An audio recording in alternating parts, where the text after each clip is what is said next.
Hardly 24 hours passed after my last telecasting on the night of 16th to 17th of March of the current Gregorian year 2021. This was the night from Tuesday to Wednesday, on which I expressed my heartfelt grief, sadness, even shock in hearing that children were being beheaded in the presence of their own parents, even their despairing mothers. It is now almost 10:30 p.m. or 10:30 in the evening of Thursday, the 18th of March, the Gregorian year 2021.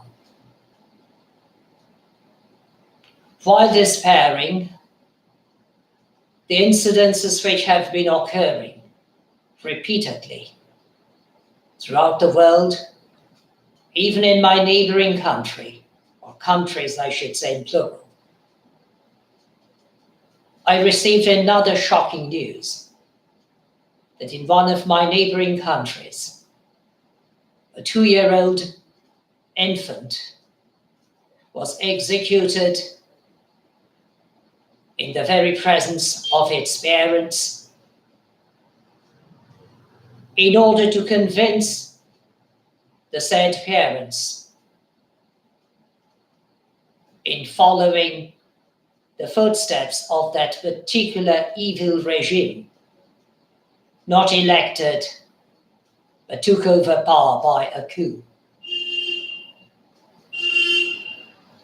I already expressed my dismay in raising the question in which age we are living at this very moment. I do not exactly know how cruel or heartless people of the Stone Ages might have been, but I find it extremely difficult even to believe the fact that people of such vicious hearts exist even today. How can people be so cruel, so heartless? How can people be so inhumane? How can people be so lack of fear of their own creator?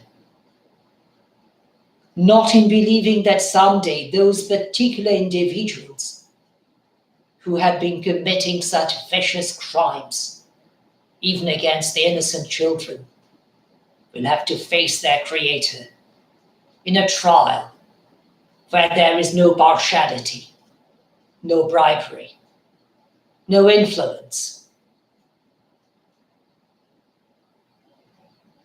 I remain extremely saddened. But at the same time, my blood begins to boil in rages, in a rage I am at the moment, that so little is being done today in the world. I begged most humbly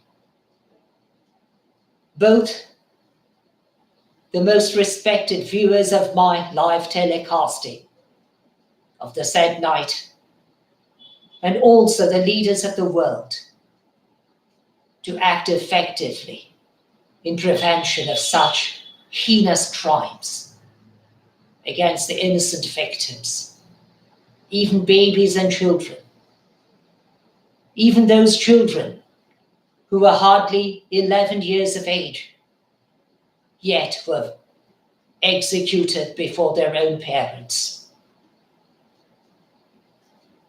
How can the world stand still and do so little in intervening, even while being the members of the United Nations organization, even the members of the Security Council, in waiting too late, doing too little, waiting too long, and speaking out too late while doing too little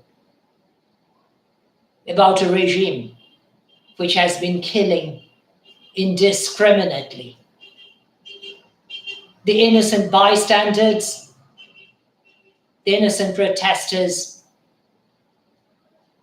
the unarmed and the harmless ones. When will the world wake up? When will the world act effectively? I raised this question in the past, and I am obliged to raise this question once again, and most probably shall be compelled to raise the very question, this very question, or similar questions in the immediate future, in the foreseeable future, because I believe that it is our moral duty of humanity to speak out against inhumanity. If we fail to do so, we cannot claim to be worthy human beings, not even worthy of our human births. Therefore, I beg you once again,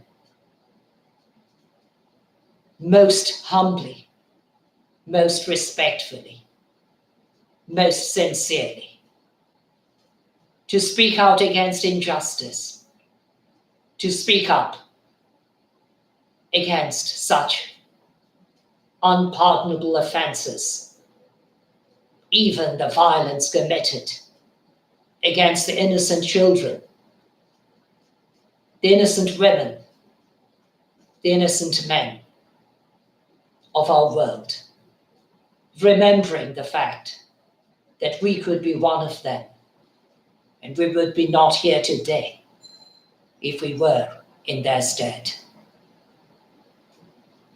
Thank you for your kind forbearance, while bidding you my very best wherever you may be, and wishing you the protection of the Almighty who created all of us.